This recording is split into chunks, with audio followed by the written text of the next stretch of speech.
দুই জায়গায় একই মানুষ এরকম দেখেছেন কোনো দিন? তাহলে একটু দাঁড়িয়ে যান। আপনি রাস্তায় হাঁটছেন, হঠাৎ সামনে দেখলেন আপনার পরিচিত একজন মানুষ।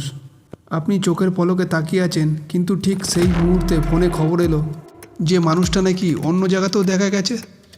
একই মুখ, একই পোশাক, একই সময়, কিন্তু দুই জায়গায়। এটা ভ্রম, নাকি মানুষের চোখের ভুল, নাকি সত্যিই এর পেছনে আছে কোনো অজানা রহস্য? ইতিহাসে এমন অনেক ঘটনা আছে যেখানে মানুষ দাবি করেছে একই ব্যক্তিকে একসাথে দুই জায়গায় দেখেছে। বিজ্ঞান বলে একে বলা হয় বিলোকেশন, যেখানে মনে করা হয় মানুষের চেতনা বা শক্তি একাধিক স্থানে উপস্থিত হতে পারে।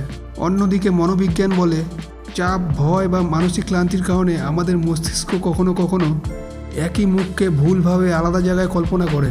কিছু মানুষ বিশ্বাস করে এটা হতে পারে ডপেলগ্যাঙ্গার, আপনার মতো দেখতে আরেকজন মানুষ যে কোথাও না কোথাও একই সময় উপস্থিত। কিন্তু প্রশ্ন একটাই, এত মানুষের অভিজ্ঞতা শুধুই কি কাকতালীয়, কি আমাদের বাস্তবতার বাইরে কিছু আছে যা আমরা এখনও বুঝে উঠতে পারিনি? আপনার কি মনে হয়, ভ্রম, বিজ্ঞান, নাকি এমন কোনো রহস্য যার উত্তর এখনও লুকানো?